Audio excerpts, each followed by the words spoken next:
दोस्तों, Guru Prasad story channel पर आपका बहुत बहुत स्वागत है। वीडियो शुरू करने से पहले कृपया आप मेरे चैनल को सब्सक्राइब जरूर करें और साथ में बेल आइकन को भी दबा दें ताकि मेरे नए वीडियो का नोटिफिकेशन आपको मिल जाए। और अगर वीडियो अच्छा लगे तो कृपया लाइक, कमेंट और ज्यादा से ज्यादा शेयर करें। अब देर न करते हुए आज की साखी शुरू करते हैं। दोस्तों, हमने बहुत बार देखा होगा कि कुछ लोग बहुत ज्यादा अच्छे होते हैं। वो ना तो कभी किसी का बुरा चाहते हैं और ना ही कभी किसी का नुकसान पहुंचाते हैं और हमेशा दूसरों की मदद करते हैं और साधु संतों की सेवा भी करते हैं और बिना नागा किसी न किसी धर्म स्थान पर भी जाते हैं। लेकिन हम लोग देखते हैं कि उसके बावजूद वो बहुत गरीब है। उनके परिवार का गुजारा भी बड़ी मुश्किल से होता है। ये सब देखकर लोगों के दिल में ये सवाल उठता है कि ईश्वर हमेशा अच्छे लोगों का बुरा क्यों करता है? ऐसी उन्होंने कौन सी गलती की है जिसके कारण उनके जीवन में परेशानियां ही परेशानियां हैं? ना ही उनके पास रहने के लिए ढंग का घर है और ना ही पहनने के लिए अच्छे कपड़े। क्या ईश्वर ऐसा जानबूझकर करते हैं? आज की बाबा नानक की साखी इसी बारे में है। इस साखी को सुनकर आपके अंदर के सभी सवाल खत्म हो जाएंगे और आपका दिल बाबा नानक के प्रति श्रद्धा से भर जाएगा। इसलिए चलिए वाहेगुरु का नाम लेकर साखी शुरू करते हैं। अगर आप ईश्वर को मानने वाले हैं तो कृपया इस साखी को अंत तक जरूर सुने। अब शुरू करते हैं। एक बार बाबा नानक भाई मर्दाना के साथ लोगों का उद्धार करते करते छोटे से गांव में पहुँचे। उस गांव के लोग बाबा नानक को बहुत मानते थे। उस गांव में बाबा नानक का एक पक्का सिख रहता था। जब उसको बाबा नानक के आने की खबर मिली तो वो खुशी से नाच उठा और दौड़ता हुआ बाबा नानक के पास पहुंचा और उनके चरणों में गिर गया। बाबा नानक ने उसके कंधों से पकड़कर उसे उठाया। वो सिख इतना खुश था कि उसकी आंखों से पानी निकल रहा था। उसे समझ में नहीं आ रहा था कि वो बाबा नानक को क्या कहे। वो रात को बाबा नानक को अपने घर में रुकने के लिए कहना चाहता था, लेकिन वो बहुत गरीब था और उसके पास रहने के लिए एक छोटी सी घास फूस की झोपड़ी थी।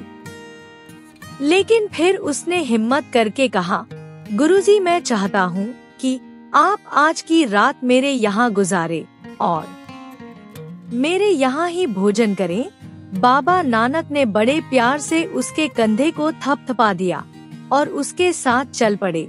उस सिख का परिवार भी बाबा नानक को देखकर खुश हुआ। सभी परिवार वाले बाबा नानक की मेहमान नवाजी करने में जुट गए। बाबा नानक को खाना खिलाने के बाद उस सिख ने हाथ जोड़कर कहा, गुरुजी, मेरा ये घास फूस का घर आपके रहने लायक तो नहीं है, लेकिन अगर आज आप मेरे घर में आ ही गए हो तो कृपया थोड़े दिन यहाँ पर रुक कर जाएं। मुझे आपकी सेवा करके बड़ी खुशी होगी। बाबा नानक ने उसकी प्रार्थना को स्वीकार कर लिया और उसके यहाँ रुकने को राजी हो गए। दोस्तों, सर्दियों का समय था। सिख ने अपने परिवार को कहा कि हमारे घर भगवान खुद चलकर आए हैं, हम इनको बाहर नहीं सुला सकते। हम लोग एक काम करते हैं, हम इनके सोने का इंतजाम घर के अंदर कर देते हैं और खुद बाहर किसी पेड़ के नीचे बिस्तर लगाकर सो जाते हैं। फिर सभी परिवार वालों ने मिलकर बाबा नानक और मर्दाना के लिए बिस्तर घर के अंदर बिछा दिया और खुद अपने परिवार के साथ बाहर लेट गया। जब आधी रात का समय हुआ तो आसमान में बादल छा गए और बारिश शुरू हो गई। दोस्तों, बाबा नानक जानबूझकर सिख की परीक्षा ले रहे थे और उसके लिए और मुसीबतें पैदा कर रहे थे। जब बारिश शुरू हो गई तो सिख ने सोचा कि कहीं मेरी घास फूस की छत से पानी ना गिरने लग जाए। अगर पानी अंदर गिरने लगा तो गुरुजी की नींद खराब हो जाएगी। ये सोचकर सिख ने अपने परिवार को उठाया और जिस बिस्तर पर बच्चे सोए हुए थे वही चद्दर उसने उठाकर धीरे से अपने कच्चे घर के ऊपर डाल दी, ताकि अगर बारिश तेज हुई तो पानी अंदर ना गिरे। सारी रात थोड़ी थोड़ी बारिश होती रही। उसे सिख परिवार ने सारी रात बाहर बारिश में बैठकर गुजारी, लेकिन उन्होंने गुरु जी को इस बात की बिल्कुल भी खबर न होने दी। परिवार सोच रहा था कि गुरु साहब सो रहे हैं, पर दोस्तों, बाबा नानक जानी जान थे। वो सब कुछ जानते थे, क्योंकि ये सब कुछ उनके हुक्म से ही हो रहा था। जब सुबह का समय हुआ तो बारिश बंद हो गई और रोज की तरह तेज धूप निकल आई, और इसी के साथ बाबा नानक के बारे में पूरे गांव को पता चल गया और संगत बाबा नानक के दर्शन करने के लिए आने लगी। संगत को देखकर बाबा नानक ने कीर्तन शुरू कर दिया और सेवक संगत के लिए लंगर तैयार करने लगे। धीरे धीरे संगत बढ़ती गई और गुरु जी के वचन सुनने लगी। जब दोपहर का समय हुआ तो कीर्तन खत्म होने के बाद बाबा नानक ने सेवकों को आदेश दिया कि जाओ लंगर में से एक जलती हुई आग की लकड़ी लेकर आओ। जब संगत ने बाबा नानक के मुख से ये शब्द सुने तो संगत हैरान हो गई, लेकिन उन्होंने बाबा नानक को कुछ नहीं कहा और उनके आदेश पर जलती हुई लकड़ी लेने के लिए चले गए और लाकर बाबा नानक को दे दी। फिर बाबा नानक ने अपने सिख सेवक से कहा, भाई, इस झोपड़ी के अंदर तेरा जो कुछ भी सामान है उसको बाहर निकाल लो, क्योंकि आज हम लोग यहाँ से जा रहे हैं और जाने से पहले हम तेरे घर को जला कर जाएंगे। बाबा नानक के मुख से ये शब्द सुनकर आसपास खड़ी हुई सारी संगत हैरानी से बाबा नानक के चेहरे की तरफ देखने लगी और सोचने लगी कि गुरुजी ये क्या अनर्थ करने जा रहे हैं। उस संगत में कुछ नौजवान लोग भी थे। वो उस गरीब सिख के ऊपर हंसने लगे और उससे मजाक में कहने लगे, आज तुझे अपने घर में साधुओं को रखने का आनंद आएगा। एक तो इन साधुओं ने तेरे घर से खाना खाया, तेरे से सेवा भी करवाई और जाते जाते तेरा घर भी जला कर जा रहे हैं।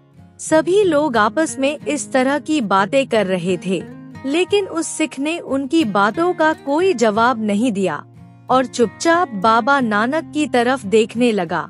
बाबा नानक ने फिर से उस शिष्या से कहा कि भाई, हम तेरा घर जला कर जा रहे हैं। अगर अंदर तेरा कोई जरूरत का सामान है तो उसको जल्दी से बाहर निकाल लो। बाबा नानक की बात सुनकर सिख ने हाथ जोड़कर कहा, गुरुजी, मेरे लिए सबसे जरूरी आपका नाम है, उसको आप मेरे हृदय में बस दो। इसके अलावा मुझे और कुछ नहीं चाहिए। जैसे ही सिख ने ये शब्द बोले, बाबा नानक ने उसी समय भाई मर्दाना को हुक्म दिया कि जा भाई, इस घास फूस की झोपड़ी को आग लगा दे। फिर मर्दाना ने बाबा नानक के कहे अनुसार ही किया और उस गरीब सिख की झोपड़ी को आग लगा दी। कुछ ही समय में आग ने घर को चारों तरफ से घेर लिया और आग की ऊंची ऊंची लपटें निकलने लगी।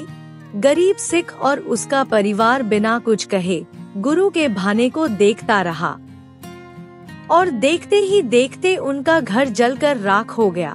जब घर पूरी तरह से जल गया तो बाबा नानक ने उस शिष्या से कहा कि भाई, क्या तू जानना चाहता है कि हमने तेरा घर क्यों जलाया? तो सिख ने हाथ जोड़कर कहा, गुरुजी, मैं कुछ नहीं जानना चाहता। तब गुरुजी ने उसकी बात सुनकर फिर से पूछा, भाई, तेरे पास तो एक ही घास फूस की झोपड़ी थी और तेरी जरूरत का सारा सामान भी उसे झोपड़ी के अंदर ही पड़ा था, जो हमने जलाकर राख कर दिया है। क्या तू अभी भी नहीं जानना चाहता कि हमने तेरा घर और घर में रखा सामान क्यों जलाया है? तब सिख ने हाथ जोड़कर कहा, नहीं गुरुजी, मैं ये बिल्कुल भी नहीं जानना चाहता कि आपने ये सब कुछ क्यों किया है, क्योंकि मेरा जो कुछ भी है वो सब आपका ही दिया है, इसलिए मैं आपके हुक्म में ही खुश हूँ। आपने अगर ये सब कुछ किया है तो कुछ सोच कर ही किया होगा। बाबा नानक ने उसके मुख से ये वचन सुनकर मुस्कुराए और संगतों से मिलकर वहाँ से चले गए। बाबा नानक के जाने के बाद जब उस सिख ने अपने घर की राख को इकट्ठा किया तो उसने देखा कि उस राख के अंदर एक तांबे का मटका पड़ा है जो सोने के सिक्कों से भरा हुआ था।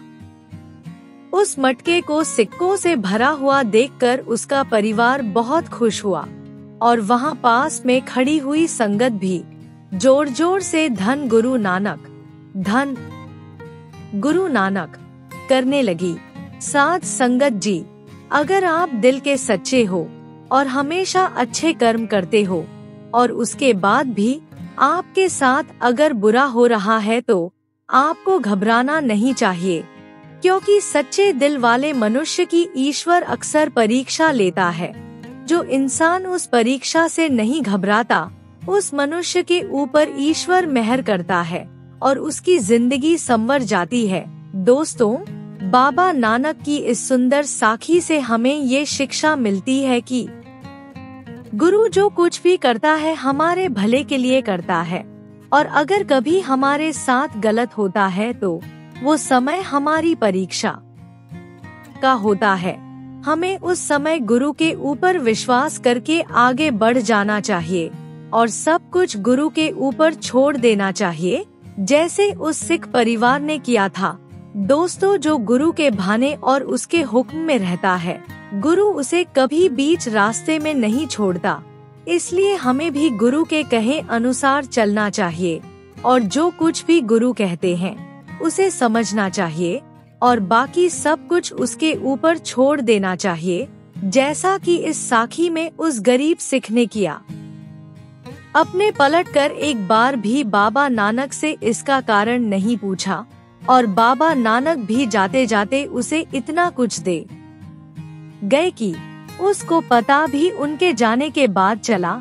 दोस्तों, ऐसे ही हमारे जीवन में बहुत सी घटनाएं होती हैं जो हमें वर्तमान में तो बहुत बुरी लगती हैं, लेकिन जब उसका परिणाम भविष्य में हमारे सामने आता है तो हम चौंक उठते हैं और खुशी से नाचने लगते हैं। इसलिए दोस्तों, इस साखी से सबक लेते हुए हमें भी गुरु के हुक्म में रहना चाहिए और जो कुछ भी गुरु करते हैं, कैसे करते हैं और क्यों करते हैं, ये सवाल पलटकर उनसे नहीं पूछना चाहिए और बिना नागा उनकी भक्ति करनी चाहिए। दोस्तों, आज की साखी आपको कैसी लगी? कृपया कमेंट करके जरूर बताएं और वीडियो अच्छा लगा हो तो लाइक और शेयर भी जरूर करें और चैनल को सब्सक्राइब करना ना भूलें। वाहेगुरु जी का खालसा, वाहेगुरु जी की फतेह।